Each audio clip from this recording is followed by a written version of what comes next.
하나님이 아브라함에게 약속하실 때에 가리켜 맹세할 자가 자기보다 더 큰 이가 없으므로 자기를 가리켜 맹세하여 이르시되 내가 반드시 너에게 복주고 복주며 너를 번성하게 하고 번성하게 하리라 하셨더니 그가 이같이 오래 참아 약속을 받았느니라. 사람들은 자기보다 더 큰 자를 가리켜 맹세하나니 맹세는 그들이 다투는 모든 일의 최후 확정이니라. 아멘. 오늘은 오래 참아 받은 약속, 오래 참아 받은 약속이라는 제목으로 우리 하나님 말씀 함께 나누도록 하겠습니다. 히브리서 기자가 그리스도인들에게 반복적으로 지금 강조하고 있는 것은 율법으로 되돌아가지 말라. 율법은 죄를 죄되게 하는 것이기 때문에 율법으로 돌아가는 자는 율법으로는 절대 구원을 이룰 수 없고 죄의 권능 아래 사로잡혀서 율법으로 인해서 정죄받게 된다 하는 것입니다. 그것은 그리스도교의 초보로 되돌아가는 것이고 또 어린 젖먹이 신앙으로 되돌아가는 것이기 때문에 옛날로 돌아가려고 하지 말고 구원의 장성한 분량으로 자라나기를 소망하고 받은 구원을 잘 간직하라 하는 것입니다. 또 다른 하나의 경고는 환난과 핍박 때문에 로마의 황제 숭배 사상에 타협하지 말라 하는 것입니다. 이 당시 크리스찬들에게 다가오는 강한 시험과 이 핍박 때문에 많은 사람들이 믿음을 포기하고 배도의 길로 걸어갔기 때문에 계속적으로 히브리서 기자가 경고를 하고 있는 겁니다. 배도란 뭔가 예수 그리스도를 저버리는 것이 아니라 예수 그리스도를 믿으면서 동시에 다른 것도 믿는 것이 배도입니다.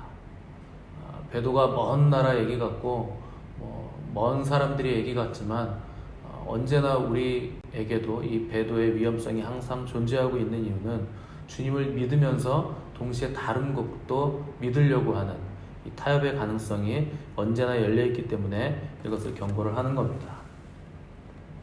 주님을 믿지 못하면 확실하게 붙들지 못하면 우리에게 항상 찾아올 수 있는 것이 이 배도의 위험인데 처음에는 실망과 근심과 낙심으로부터 시작해서 그것이 점점 커지면서 결국 배도의 길을 걸어가게 만드는 겁니다. 요한복음 14장에 보시면 예수님이 십자가에서 죽으셔야 되고 이제 하늘로 올라가시겠다고 말씀하시니까 제자들이 근심하기 시작합니다. 그때 주님은 근심하는 제자들에게 너희는 마음에 근심하지 말라. 하나님을 믿으니 또 나를 믿으라. 내 아버지 집에 거할 곳이 많도다. 내가 너희를 위하여 처소를 예비하라고 하노니 가서 너희를 위하여 처소를 예비하면 내가 다시 와서 너희를 내게로 영접하여 나 있는 곳에 너희도 있게 하리라. 이렇게 말씀하셨습니다. 그러니까 극심한 근심에 빠진 제자들에게 주님께서 주신 말씀은 너희는 마음에 근심하지 말라. 하나님을 믿으니 또 나를 믿으라 하는 것이었습니다. 제자들은 왜 근심했을까요? 주님이 계시면 물 위로도 걸을 수 있고 또 거센 풍랑도 잠잠해지고 귀신도 떠나가고 질병도 고쳐지고 어떤 것이라도 주님이 계시면 다 할 수 있을 것 같은데 갑자기 주님이 죽으시겠다, 주님이 떠나시겠다 하시니까 제자들이 극심한 근심에 빠진 겁니다. 주님이 옆에 계신데 근심에 빠진 겁니다. 제자들은 주님 옆에 있기는 했지만 아직 그들 마음속에 주님이 계시지 않았기 때문에 주님이 옆에 있음에도 불구하고 엄청난 근심에 빠졌다는 것을 우리가 기억을 해야 됩니다. 여러분, 주님을 마음속에 모셔야 됩니다. 주님이 옆에 계시면 안 되고 주님이 내 안에 계셔야 되고 내가 주님 안에 있어야 됩니다. 그렇지 않으면 배 안에 주님이 계셔도 폭풍이 몰아치면 우리가 죽게 됐습니다. 주님, 왜 우리를 안 돌아보십니까? 얼마든지 이렇게 얘기할 수 있는 겁니다. 배 안에는 주님이 계시는데 내 안에는 주님이 계시지 않으니까 근심하고 절망하고 죽을 것 같았다 하는 겁니다. 사람을 죽이고 파멸시키는 가장 무서운 요인은 사고나 병이 아니라 마음의 근심입니다. 사고나 병은 사람의 육체만 파괴할 뿐이지만 근심은 우리의 영혼을 파괴하기 때문에 그렇습니다. 근심의 특징은 하나님을 볼 수 없게 만든다는 데 그 특징이 있습니다. 태양은 항상 떠 있는데 근심이라는 방에 들어가 있으면 태양을 볼 수 없는 것과 같은 겁니다. 이 똑같은 통 안에 쥐를 한 마리씩 넣어놓고 뚜껑을 덮어서 완전히 햇빛을 차단하고 또 다른 한쪽에 쥐는 바늘구멍 하나를 뚫어 놓습니다. 그러면은 완전히 빛이 차단된 쪽에 쥐는 죽습니다. 얼마 되지 않아서 죽는데 바늘구멍 하나라도 뚫어 놓은 통에 갇힌 쥐는 훨씬 더 오래 삽니다. 왜 그럴까요? 아주 작은 빛이 그 바늘구멍 같은 곳으로 들어가기 때문에 쥐가 오래 사는 겁니다. 그 빛이 희망을 주기 때문에 완전히 캄캄한 것과는 비교도 되지 않을 만큼 오래 살 수 있는 겁니다. 이 희망의 끈을 놓은 채로 근심과 절망의 상태가 오래 지속되면 결국 죽습니다. 근심이 죽이는 것인데 빛이 보이지 않아서, 하나님이 보이지 않아서 죽는 것입니다. 그래서 근심의 배후에는 어둠의 세력이 있는 겁니다. 이 어둠의 세력이 우리로 하나님을 믿지 못하게 만들기 위해서 모든 방법을 동원하기 때문에 예수님 우리에게 근심을 이기는 방법을 제자들에게 말씀해 주셨는데, 너희는 마음에 근심하지 말라, 하나님을 믿으니 또 나를 믿으라, 이런 해결 방법을 주신 겁니다. 주님을 믿는 것이 근심을 이기는 비결입니다. 근심은 복잡한 생각입니다. 그래서 심플하게 우리가 주님을 믿으면 근심을 쉽게 이길 수 있는 겁니다. 왜 예수님을 믿었으면서도 포기하고 율법으로 돌아가고 황제 숭배에 타협하게 되는가? 주님께서 하나님 되심을 진심으로 믿지 않기 때문에 자꾸 타협하고 근심하게 되는 것입니다. 우리도 마찬가지입니다. 주님이 계신데 왜 근심할까요? 머리로는 믿는데 순간순간 이 믿음이 사라지면서 주님이 계시는데 없는 것처럼 생각하고 없는 것처럼 행동하기 때문에 우리가 근심에 빠지는 겁니다. 태양이 보이지 않는다고 해서 태양이 없는 건 아닌데, 우리 눈에 안 보인다고, 우리 컨디션이 안 좋다고 하나님이 컨디션이 나빠지는 것이 아닌데, 우리는 너무나 쉽게 우리의 감정에 빠지고 우리의 환경 때문에 조속으로 우리의 믿음이 변한다 하는 겁니다. 여러분, 하나님을 믿으시기 바랍니다. 보이지 않을 때도 믿는 믿음을 가지시기를 바랍니다. 오늘 13절을 보시면 하나님이 아브라함에게 약속하실 때 가리켜 맹세할 자가 자기보다 큰 이가 없으므로 자기를 가리켜 맹세하셨다, 이렇게 기록을 했습니다. 원래 하나님은 맹세하시는 분이 아니시고 약속하시는 분입니다. 근데 아브라함이 끝까지 하나님을 믿고 순종하니까 하나님이 마지막으로 아브라함에게 약속하실 때는 이 축복은 내가 나에게 맹세하며 보증하는 축복이라 하면서 자기의 이름에 이 축복을 맹세를 해 주신 겁니다. 하나님은 창조주이시기 때문에 그가 스스로에게 맹세하시면서 약속하신 축복이라면 어느 누구도 이 축복을 빼앗아 갈 수가 없는 겁니다. 이 아브라함이 하나님의 맹세로 받은 축복은 아브라함 개인만 받은 것이 아니라 예수 그리스도를 믿는 믿음으로 하나님의 백성된 모든 자녀들에게 동일하게 주어진 축복이요 약속이라 하는 것이 성경의 증언입니다. 그럼에도 불구하고 이 축복은 믿으면 누구나 받을 수 있지만 또 아무나 쉽게 받을 수 있는 축복은 절대 아닙니다. 아브라함도 이 축복을 받는데 25년의 세월이 걸렸기 때문에 그렇습니다.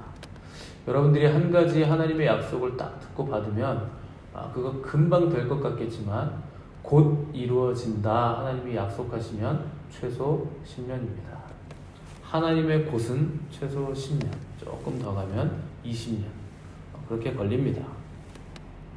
그래서 15절 보시면 그가 이같이 오래 참아 약속을 받았다, 이렇게 기록을 했는데, 여기 이같이라는 말 속에 아주 많은 내용들이 들어가 있는 겁니다. 그 안에는 25년의 세월이 들어가 있고, 또 이같이라는 그 안에는 자기가 사랑하는 독자 이삭을 제물로 바친 것까지 다 들어가 있는 것이 이같이라는 단어입니다. 아브라함이 단순히 버티기만 하면서 기다린 것이 아니라 자기의 가장 소중한 독자 이삭을 하나님께 드리면서까지 순종함으로 기다렸다 하는 것입니다.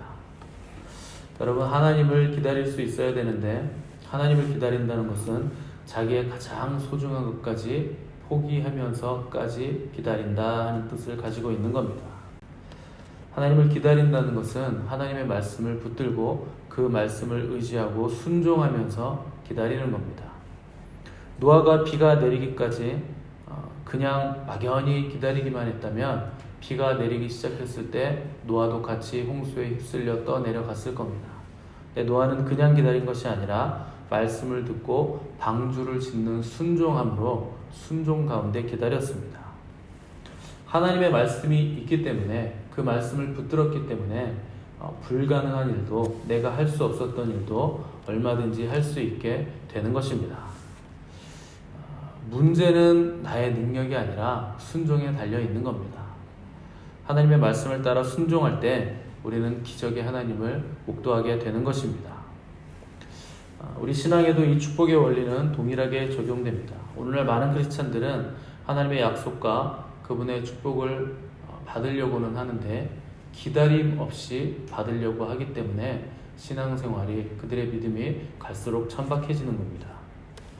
아무런 수고도 노력도 인내도 기다림도 없이 무작정 받으려고만 하는데 여러분, 세상 사람들도요 그렇게는 안 합니다. No pain, no gain이라는 말이 있잖아요. 운동선수가 훈련 없이 어떻게 승리를 이룰 수 있겠습니까? 고통 없이 어떻게 열매를 딸 수 있겠습니까? 세상 사람들도 그렇게는 하지 않고 이 원리들을 잘 알고 있기 때문에 시간과 땀과 노력을 투자하는 것입니다. 기다린다는 것은 뭔가 인내의 씨를 뿌리는 겁니다. 이 한 알의 씨가 얼마나 대단한지 우리는 알지 못합니다. 그러나 하나님은 그 하나의 씨 안에 얼마나 많은 열매가 맺힐지 그 열매의 개수를 다 알고 계시는 분이십니다. 그래서 하나님은 그 열매가 맺혀질 때까지 계속 기다리시고, 하나님이 기다리신다면 우리도 마땅히 기다릴 줄 알아야 한다 하는 것입니다. 그래서 이사야서 30장 18절 보시면 그러나 여호와께서 기다리시나니 이는 너희에게 은혜를 베풀려 하시며 일어나시리니 이는 너희를 긍휼히 여기려 하심이라. 무릇 그를 기다리는 자는 복이 있도다. 하나님께서 기다리십니다. 왜 기다리시는가? 우리에게 은혜를 베푸시기 위해서 하나님도 기다리신다 하는 겁니다. 그 하나님께서 기다리실 때 우리도 하나님의 은혜를 기다릴 줄 알아야 됩니다. 기다림 자체가 우리에게 복이요 기쁨이고, 또 기다릴 때 하나님의 안식으로 들어가는 것이기 때문에 그렇습니다. 어떤 종이 주인이 나오지 않는다고 보채고 꾸중하겠습니까? 종은 주인이 나올 때까지 기다릴 줄 알아야 됩니다. 그게 종입니다. 그래서 옛날에 충성된 종은 우리나라에서는 주인의 그 신발을 가슴에 품고 겨울에 신발을 따뜻하게 해놓고 주인을 기다렸다는 말이 있지 않습니까? 그게 종의 하는 일입니다. 주인이 나올 때까지 잠잠하게 주인 앞에서 머물며 기다리는 겁니다. 여러분, 그것이 바로 안식입니다. 하나님을 기다리는 것이 안식입니다. 우리는 기다려본 적이 없기 때문에 그 기다림 속에서 얼마나 많은 하나님의 안식을 누릴 수 있는지 체험하지 못한 것입니다. 하나님의 안식에 들어가 안식하는 사람이어야 하나님의 일도 할 수 있는 겁니다. 그래서 한 주의 첫 시작은 월요일이 아니고 주일이 맨 앞에 있는 겁니다. 그게 시작입니다. 먼저 하나님 안에서 안식하고 나서 그 힘으로 한 주를 움직이면서 사는 것이지, 먼저 일하고 나서 안식일에 힘드니까 낙지 모드로 늘어져가지고 오늘은 쉴래요, 하나님 안에서 안식할래요, 그렇게 쉬면서 놀고 먹는 게 안식이 아닙니다.